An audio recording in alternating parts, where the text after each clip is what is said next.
Hello everybody, Kevin Creasy, Oakland High School. Glad I got a chance to sit down with you today. I've got a few presentations. I'd like to start with our first wing T presentation, multiple formations, and why we use them, how we outflank the defense, how we try to get a numbers advantage. And I've got with it a PowerPoint presentation I'd like to share with you, along with a lot of video clips, okay? So I want to make sure that we're not just doing clinic talk, that I've got actual evidence of things that we've used over the years. A little bit of background, I'm a single A coach back in the day. Started off in the smallest classification in Tennessee and coached there for 7 years. Had a lot of success, won 3 state championships. Moved up to the highest classification. Finally got to the top of the division at a big school and got hired on, and been here for 6 years. Next year will be my 7th year at the highest classification. So I just came off a state championship a few weeks ago, and that's our second one. I got a runner-up my 2nd year here. So all in all, having a lot of success with not just the wing T. I like to call our offense multiple. We've kind of combined 3 different ideologies into what we're doing, and we like to call it multiple. But with that being said, there's multiple things that we're doing formation-wise, and with that, I'll jump right into our presentation. Okay. At the bottom, you'll see our address, and of course, most importantly, my email address. If there's more clips or more you'd like to see as far as our offense, you can definitely shoot me an email. And I've actually got my own little website set up that I can share some more video with you if need be. Okay, so first off, I want you to jot down that email address and try to holler at me. I get a lot of info from people. I steal a lot of stuff. I share a lot of stuff, and I want you to be able to do the same with me. All right, like I said, there's my humble brag. You know, definitely want to make sure that I mentioned that I couldn't do any of this without good players and good assistant coaches. That's made a huge difference. All right, so I'm the offensive coordinator and the head coach, but I've got good people working with me, and I've got good people running the show behind the scenes. All right, like I said earlier, 3 offensive ideologies combined into one: wing T, multiple I, and of course the spread. There's some stats if you're a stat person. But moving right along, why do we mix and match multiple personnel with multiple formations? Again, I said my beginnings were from a small school in which a lot of times we had that one guy, that one player that we try to put in a lot of different positions. And you can see here's an example of what we did my last year at a single A school, in which we had one dominant blocker and one dominant runner. Our dominant blocker, we were able to play him at tight end, but we were able to move him around to fullback, H-back, wing, slot, wide receiver, halfback, and even move him around to tackle. As far as our dominant runner, he was also able to catch the ball and run the ball and get the ball snapped to him. So we were able to play him at halfback, tailback, fullback, wildcat quarterback, slot receiver, and wide receiver. Okay, so we'll get into that in a little bit. And like I said, I've got multiple examples of us doing this at different schools, but also trying to put our guys in position to get the right guy the ball and to have the right guy blocking possibly another team's best player. Okay, multiple formations, it's pretty simple for us. We've numbered it out to about these top 7 reasons why we use multiple formations. And like I said, we use a lot of the same formations week in and week out, but oftentimes with our toolbox, we're able to add multiple formations without it being real complicated for our players.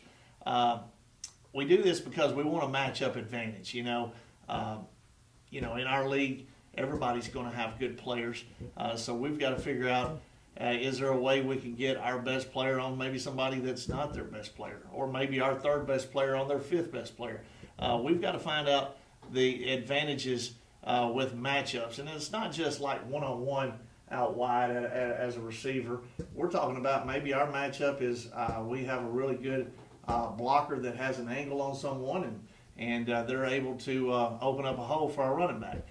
So we'll go into that, but we want to make sure that our matchup advantages are capable to give us positive yards and ultimately get us first downs and touchdowns. We want to create better angles. I think that's part of the reason we got into this offense is, maybe we don't have the linemen where we can just line up and go right at somebody every single play. Maybe there is a time for that, but oftentimes we want to make sure that we have angles when we're blocking. And I think different formations allow us to get better angles. And again, I've got clips of that as well. Find a numbers advantage. Is there a time where we can just get up to the line and kind of check it out and see we have a numbers advantage to the wide side of the field or the short side of the field? Is there a way for us to check at the line? Is there a way for us to go up and shift and motion and all that? I think that's going to be in a second presentation I'm going to present here in a little bit. But we want to make sure that if there's any chance of us having a +1, we want to make sure. I was starting out my career as a defensive guy, and I always wanted a +1 advantage to make sure I had somebody to make every tackle. So we want to make sure on offense we try to get a numbers advantage as well. We want to help identify checks and adjustments. Certain formations, certain defense will check to a certain defense or maybe check to a certain coverage. But there are a lot of times where we'll play a team that they're going to make a certain adjustment a lot of times because that's their rule or that's what they've been coached up to do. And maybe that particular week, maybe they've changed it. But a lot of times people hang their hat on some of their checks and adjustments. And, through film study or playing these guys year in and year out, there may be a way in which, a certain formation can get us to find out just exactly what the defense is doing as far as making their checks and adjustments. Of course, we want to outflank defenders. Got some real good video of that. Dictate or expose a coverage.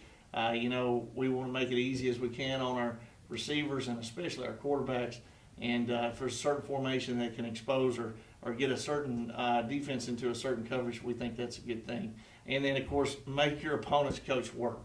I think one thing that we do a good job of is we definitely make the other team's coach have to work to break us down, and it does create some long hours, hopefully, for the opposing team.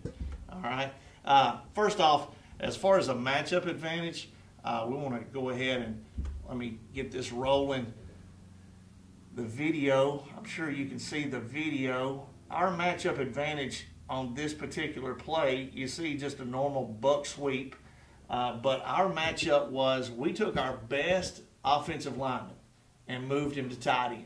All right, we took our second tight end and moved him to this wing back, and then we have a really tall, long, physical receiver now instead of just a normal pass catching receiver.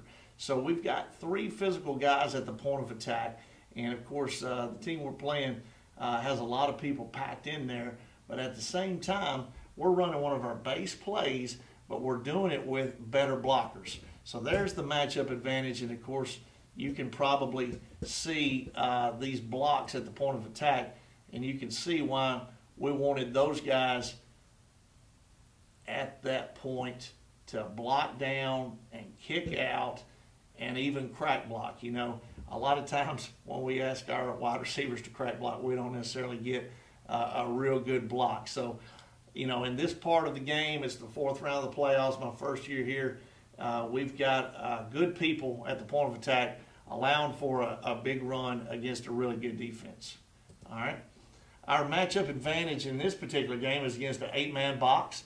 Again, our best blocker, we've now got it tight end. We've taken our fullback and we've moved him to wing. Okay, so this guy's played fullback almost all year. You can tell he's a big 250-pounder, really good at blocking. And we've taken our wingback that's normally here that's having trouble blocking down on a big physical defensive end. We've got him moved back to fullback, and we're still running our basic wing T plays. All right, so you can see that we're able to run what we call G swap, in which 45 now with the help of motion, is able to just block out, and we're able to block down on a 7 technique. All right. Again, oh, I'm gonna have to do a little editing there. Somehow we got a little quick. All right. There it is. Start again. And you can see our big lineman that's now at tight end is blocking down on a 7 technique.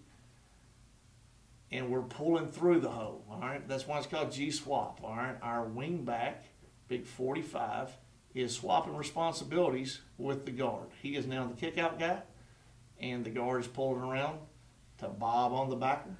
All right. And that allows for a big run. And again, we're able to do this against an 8-man box. All right. Matchup advantage.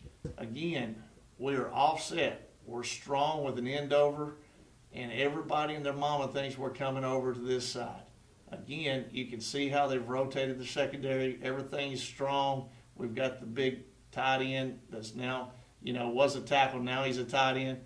We've got him moved over, offset fullback, looks like an I play. And next thing you know, we're running a basic Sally with a Y leading through. All right. So again, how does this help us as far as a matchup? Well, now instead of pulling a guy like a tight end that's not normally pulling in our offense, he's coming through and he's leading on an all-state linebacker. All right. So it's our big tackle playing tight end, leading through on a Sally play. All right. And again, it's an offset I. Offset I, we're thinking toss sweep, we're thinking off tackle. All right, that's what we've been running all year. And now we've got our Sally play to our little wing back, and he makes a heck of a run. All right. Now we had a little trouble getting our receiver the ball. All right, our receiver just played his last snap a few days ago for LSU. All right, but we're smart enough, if we can't throw it to him, we're able to snap it to him. And likewise, when we snap it to him, we've got some major blockers at the point of attack.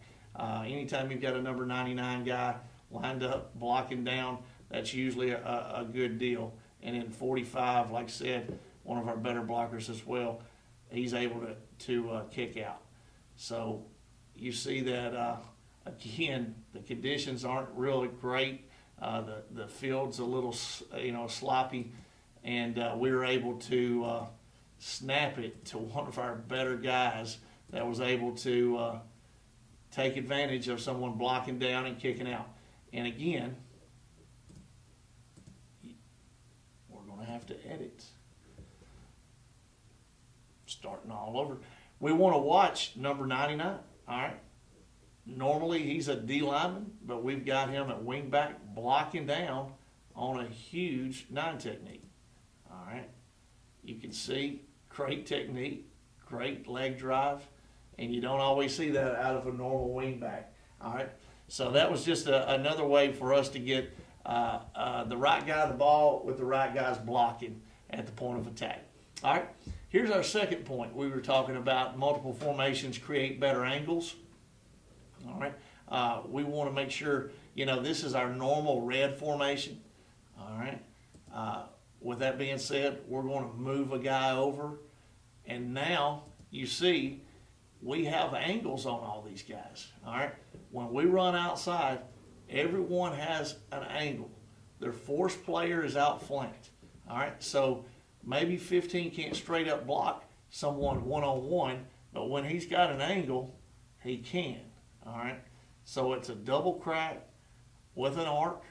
All right, we want to make sure we see that again. It's double crack after he gets set with an arc, and the fullback's leading. And of course, this goes under the category of not just outflanking, but also outnumbering the defense. All right, hopefully you can see they're outflanked, they're outnumbered, and everyone has an angle, okay? Everyone has an angle. Fullback leads. Guard pulls. Got people running with our guy getting a speed sweep, again, it's all because of angles. All right, we're not just circling the defense, we have angles. All right, again, a bunch formation. You can see that we have a fullback offset. Year 2, we went with the wide helmets, so you can see how we've progressed. All right, first year is always those clips with the red helmets, but now we've gotten the gun a little bit. We've progressed and got our guys in a bunch set. All right.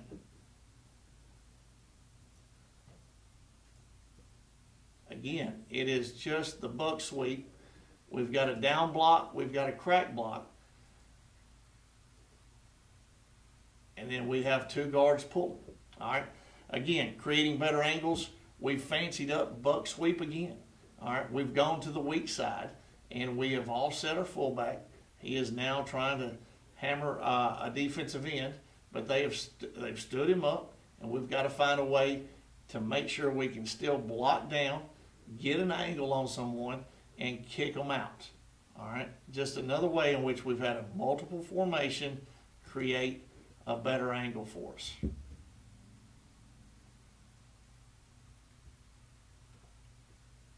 All right, again, that goes back to a numbers advantage to the weak side, angles for everyone that's blocking down. That includes the wide receiver.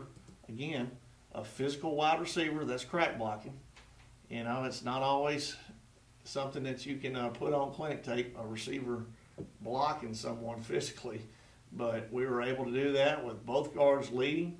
And again, this is a 4th round matchup, you know, to get to the state championship the 2nd year I was here. So it was a big ball game. That was a big block. This is a big play on the first series. Guy steps out of bounds, but it's after he gains a lot of yards. All right. Again, with creating angles, we've got our Wildcat guy. We're snapping to our receiver. Okay. We've now got 45, 99, and 15. All 3 good blockers lined up, blocking down. We're going to have to see, there's 2 plays we actually had out of this formation. We had a down-down kick, and then we had a down-down seal. I think this might be one where we actually stretch it outside. There it is. All right. Again, this sounds pretty elementary, but we're pretty big fans of getting the right guy the ball, whether we got to throw it to it, hand it to him, or snap it to him. And then, of course, getting the right guys out in front of him, you know, trying to get him some blocking. So you see that this team has basically just said, we're putting 10, 11 guys in the box, and that allows for us not only to outnumber them, but also to outflank them with good angles. All right. A little bit later, you can see we've progressed as a program. We've now got a turf field, and conditions are a little bit better, and we're trying to create angles. So now we've split out our tight end.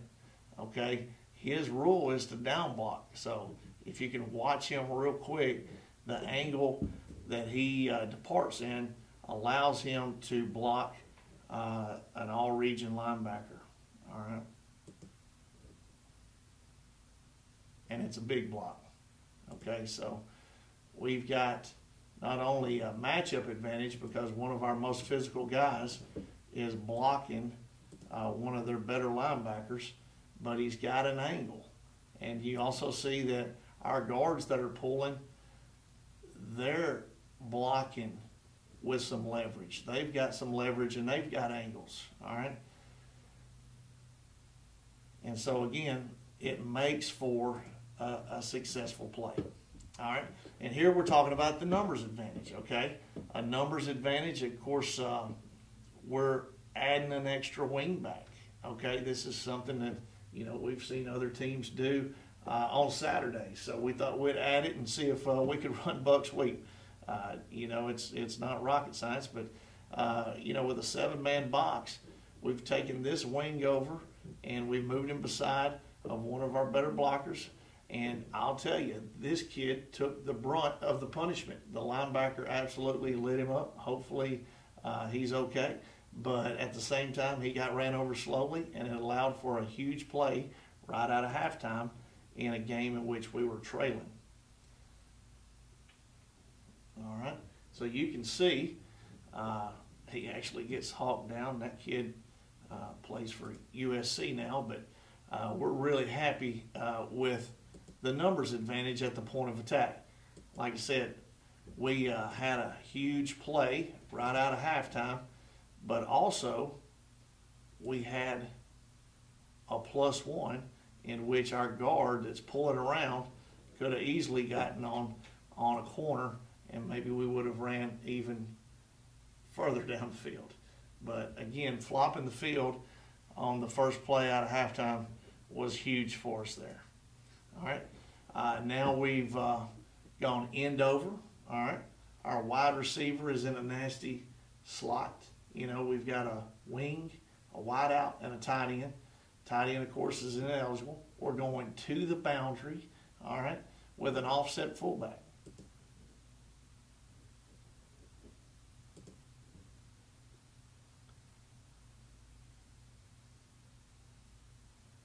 And again, you know, this guy made a heck of a run after he got to the 5-yard line.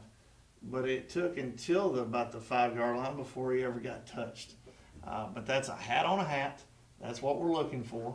You know, there aren't any destructive blocks on this particular play, but there's a hat on a hat. And we were able to outnumber them until we got to the goal line. All right. And again, you can see our wide receiver has an angle. You know, he's not a devastating blocker, but he has an angle, and he can definitely get in someone's way. And that allows for 15 to take the jet sweep around the edge and circle the D, and then he does the rest of it on his own, you know, on about the 6-7 yard line. All right. Again, something similar. Offset fullback. We've got a nasty slot with a wide out.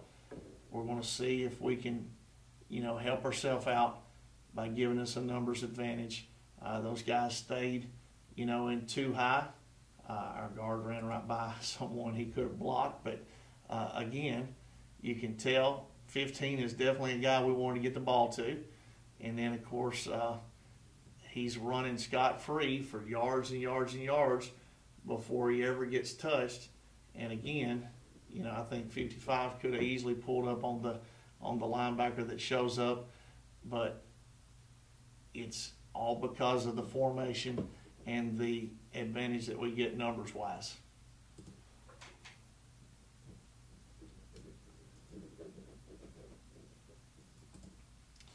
All right. Playoffs. Second year I was here. A lot of good athletes on this side of the field. Offset fullback again. Now, when I say that, I think maybe later in another presentation I'm going to talk about why it's important to have plays away from the offset as well. But with the offset, and then we have a tight end, wide out, both standing up, again, in a tight formation. All right, we call this formation West, okay? And then if we split him out a little bit further, it's Western. And then if we split both of them out, it's Far West, okay? And then, of course, it's East, Eastern, and Far East to the right. So everything kind of builds off of each other, and it makes it easy for our guys to learn all these different multiple formations. All right. Again, this is a jet sweep formation for us. We really, really like it. We've got a guard pulling around. You know, our guy bubbles it right there to get around the trash. But you can see not only is it a numbers advantage, but there are some serious angles involved. And then, of course, it's a matchup advantage for us as well, in which we have, you know, our big tight end blocking down on a 9 technique that is playing a technique that's pretty tough on jet sweep. When he sees the motion, he's firing, but luckily it's one of our bigger, stronger guys that's ready to take on that 9 technique. So you see the numbers advantage, you see the angles, you see the matchups, and again, the guy's gone 12 yards before he gets touched. So that's always big for us. And then, of course, you know, a few weeks later, we're in the state championship, and we're just trying to get these guys out of the box. And there's 5-on-2. We have a pretty bad snap, but 5-on-2 is a pretty good numbers advantage. And even when you roll it back to the quarterback or snap it over his head, we still had a chance at a really good play. And with all that bad stuff going on with the snap and everything, we ran it 2 years later in the state championship. I actually played the same team, and we did. We rolled it back. We made sure that we didn't have a high snap, but likewise, we gained about 10 yards, even with terrible snaps. So I probably should have ran it more, but again, that's a huge numbers advantage. You would think we would gain more with 5-on-2, but at the same time, that formation, it's pretty simple. It's called house. It's kind of in the shape of a house. We're not reinventing the wheel here, but at the same time, we're not making it too tough on our guys. House right, and we're trying to throw the bubble and play the heck of a team right here. So it didn't turn out like we wanted. We were hoping for a 70-yard touchdown, but at the time, 12 yards was pretty good against all those guys. All right, so again, numbers advantages. All right, we're trying to figure out different ways to run our base stuff. Now, we've got certain plays we're going to hang our hat on, but we can run it out of 100 different formations. And here we're in empty, and you're probably thinking jet, but we actually run buck sweep. And again, it's one of those deals where we were hoping for a little bit more. Been kind of saving this formation for these guys all year. And you see that everyone has a hat on a hat. We actually have a guard pulling for some secondary players. And it's just one of our basic plays, okay? And again, I'd love to talk about what we call these formations and how we get certain people in certain spots. When we add animal names, that moves our fullback to a certain position, whether it be B gap, C gap, or D gap. And likewise, you can see all of those things added together allow for us to outflank those guys and have a really good play. All right. Identifying checks and adjustments. This particular play, I'm going to rush through this. I think I'm taking a lot of time here, but we want to make sure that we realize these guys check 3 strong, and of course, we've got them outnumbered to the boundary, so wisely they check to 3 strong and get the force player over. Now we're moving that guy back over, and we're trying to get a numbers advantage and outflank those guys. And it was one of those deals where we were able to kind of save that. You see the grass going dormant there. We were able to save that and run it in a big ball game because we were knowing what kind of check they were going to make to that certain formation. Okay, here we are again. We're trying to get those guys overloaded. All right, get those guys overloaded to one side or another. All right, pretty balanced defense here, so we're going to have to overload one side or another. Okay, so here's the force player on the weak side. We're trying to make sure that we have them where their force player can't really set the edge, especially when he's on the weak side. And so now they're having to rely on a corner to set the edge, and it's really just belly bounce or outside zone. All right. Again, 2x2 with a tight end. I think that allowed for us to get these guys into one high safety, and it allows for our quarterback to raise up and throw, a 5-yard stop, let a player make a play, and we did that because we were able to identify what coverage they were going to be in. Again, 2 tight ends allowed this team to line up in a 0 technique, 2 4s, and a 5-2 defense. And, because of that, we were able to run our double tug play, tackle under guard, a play that is really only good against a 5-2 or 3-4. And we were able to zero in on those guys, knowing that was their check to 2 tight ends. All right. And lastly, just want to talk about how we were able to get these guys one last play here to get them in a certain defense we were wanting them in. They checked our unbalanced, moved everyone over, including rolling the secondary down to make it 3 strong on the wide receiver side, and really left only a corner as a cutback counter player on the backside, and that allowed for us to have a huge play. Okay, so appreciate the 30 minutes that we got to spend together. I think we're going to be able to probably do some question and answer stuff.